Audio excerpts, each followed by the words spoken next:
What's quacking, guys? It's the Duck Chris, and I'm back today with another ramble. Just want to talk about a few things because there's been some discussion in the community and a couple things going on. First of all, I want to talk about forestry. I recently finished the forestry log, and I waited till the log came out, but I did the activities and I had some kind of thoughts that I felt were worth sharing. Basically, my review of forestry from the events once I finished them. The core idea for me for the review is that it feels like a D&D, like something like Shooting Stars, which we have. A distraction and diversion in that it's like supposed to be, for my money, it's supposed to be something that's separate from the main content, that you're doing for benefits for the main content. And if you see it, you're like, oh, damn, I was in the middle of mining, but I saw a shooting star. I'll go do that. Or you're like, oh, I was in the middle of woodcutting, but I saw some roots, so I'll go chop those. Then you get some benefits. It's like something that once you notice it, you go do it, and that's cool. But the problem that a lot of people had with bringing D&Ds into old school is that when they were originally came out, it was almost better to just spam the distraction diversion instead of doing the actual skill. And that's kind of what we have here. It's better in every way to do forestry and just spam the events, just jumping around the world to the various events, than it is to do normal woodcutting, unless you're tick manipulating, but a lot of people aren't. So if I'm just woodcutting and I'm like, I want to woodcut, no, I don't. I want to do forestry because it's better in every way. It's maybe a little bit less AFK, but your XP is so much better. You're getting rewards at the same time, like you're making money. Like, it's just way better in every way. And one of the other things that I think is weird about this update is that it doesn't do the things that woodcutting normally does. So woodcutting in this game, it's a gatherer. It's a feeder skill for things, for other skills. So it feeds into fletching, feeds into fire making, it feeds into construction, in that you cut logs and then once you have the logs, you can do things with them. Well, forestry doesn't do that.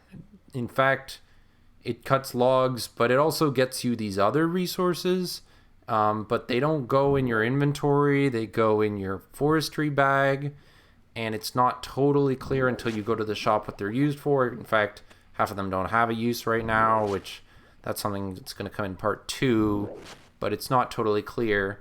And even like the proposed uses for the roots and the leaves and the like bark, and it's like none of it is for fletching or for construction, and it's barely for fire making. In fact, most of it's for herb lore and cooking, which, the teas and stuff, which I don't really get. That's not, that's what farming is for, and that's what fishing is for. And like, sure, maybe it's okay to mix it up, but if you're just going to revitalize woodcutting, then I would hope that you would have something for fletching, fire making, construction. And that's not that to say that it couldn't. Like, this could easily have done that. You could have something where you're getting new fletching ammo. Maybe one of the forestry rewards that you buy is like a carving knife. And instead of just carving arrow shafts, you carve strong arrow shafts. And they're used with new something to make new arrows. Like, that's pretty easy to do. You could also have it carve like, a redwood short bow that's better than a magic short bow, and maybe like fills out that niche of a fast range weapon with a bit of a longer range than a blowpipe, like something that like we use. Some people use third age bow in Inferno for something like that purpose, and you can even give it a special attack, obviously, because the magic short bow has a special attack, so why not? So that's something like, obviously, that could feed into fletching very easily. You could have new planks. Construction hasn't gotten an update in a while. Like, why don't we make either redwood planks or just like something totally different? Like, maybe the forestry guys have figured out how to make magic logs into planks, and you could make new furniture from that. It doesn't even have to be good for training. It could just be like, maybe you get new furniture that's useful in some way, like a storage for something that we don't currently have storage for, like weapons. You make a magic weapons chest or something. You could make something like I don't know, like a teleport portal that goes new places. And there's options. Construction could use some new options for sure. And of course, like the ideas that people have traditionally said, like getting more clues from skilling could be nice. Getting more bird eggs from woodcutting could be nice because they traditionally come from there. And maybe there's other things like benefits that actually benefit woodcutting, such as maybe there's a charm that automatically regrows a tree when you fell it and you continue chopping, so it makes it a bit more AFK. And you could even use it on redwoods. Like that would be kind of cool. They could even be tradable single-use type things where you're like, oh, gotta get my redwood charms so I can chop redwoods properly. It's like, it's kind of stupid, but it's just like something that feeds back into the skill instead of feeding into like herb lore or cooking or even combat, as some of the teas were suggested. So it's not really clear why the rewards were focused the way they were. It seemed like they just kind of picked something that might fit thematically in ones they'd already decided on giving you leaves and roots. But it doesn't really feel like a core woodcutting update for me. Overall, I would rate this a bad update, probably a 2 out of 10. The actual activity wasn't terrible. I kind of liked the way that you hop around to different events, and the events were kind of engaging actually, because you had to like click and you could manipulate snow and stuff on the roots. But you had to use a theme world, you had to use a CC of people you don't know. Like, it's really just not what I would want from woodcutting. Overall, pretty bad, and would not recommend, unless of course you just want the log slots or some easy woodcutting XP. Next up, I wanted to talk about Pole 80.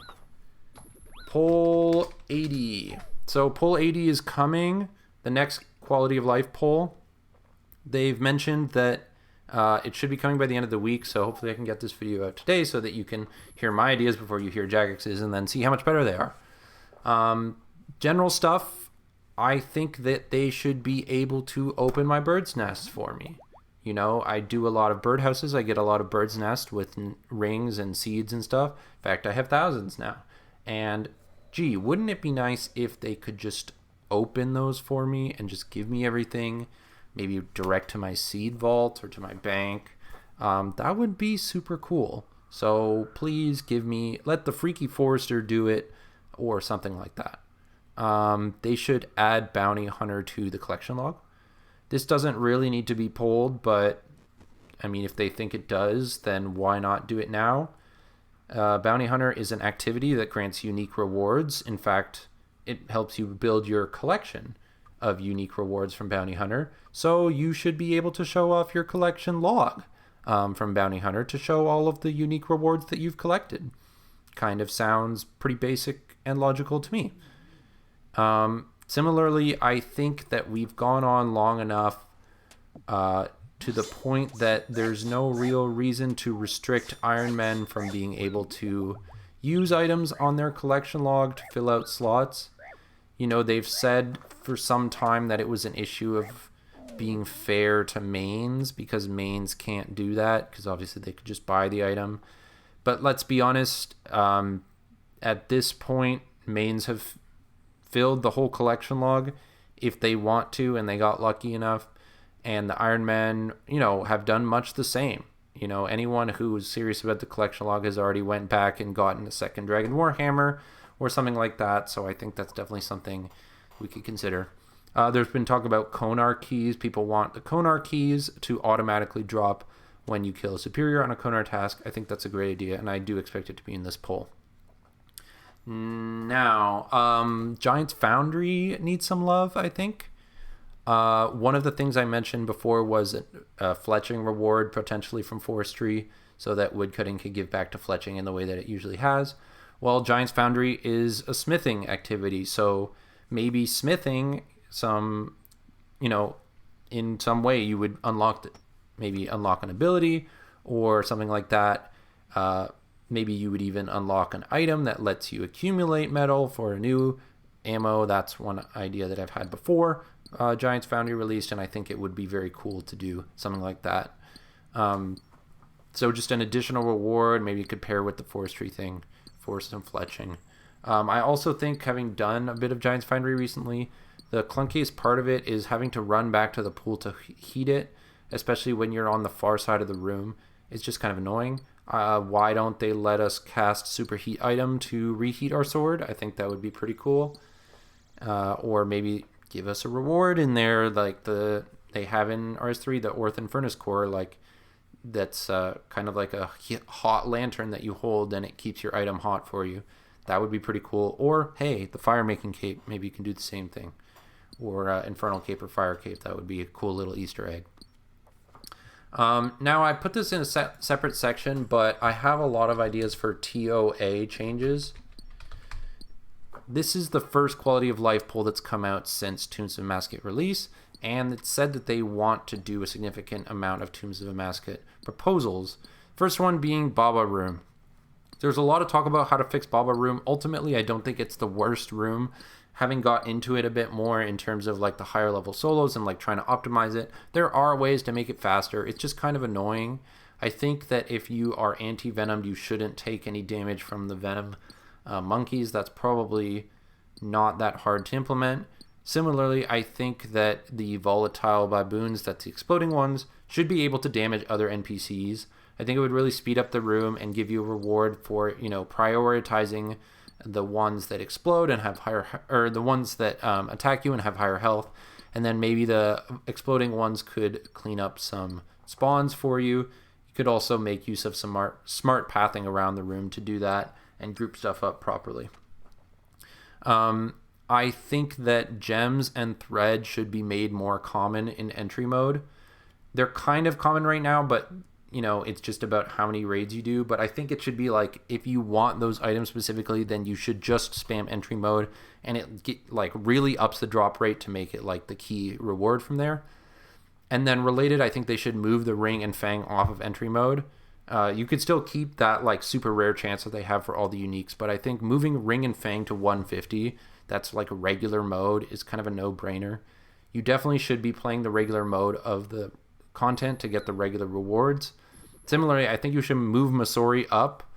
I would probably not move it all the way up to 300. I'd move it up to like 200 or 250, just enough to like encourage people who are just doing regular mode to like start upping their stuff.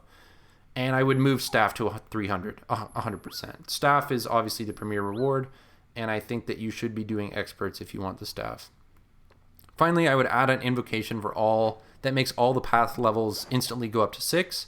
This is the max raid level, and I would give it like plus 120. So basically you would use this instead of using the like plus 3 raid level and walk the path.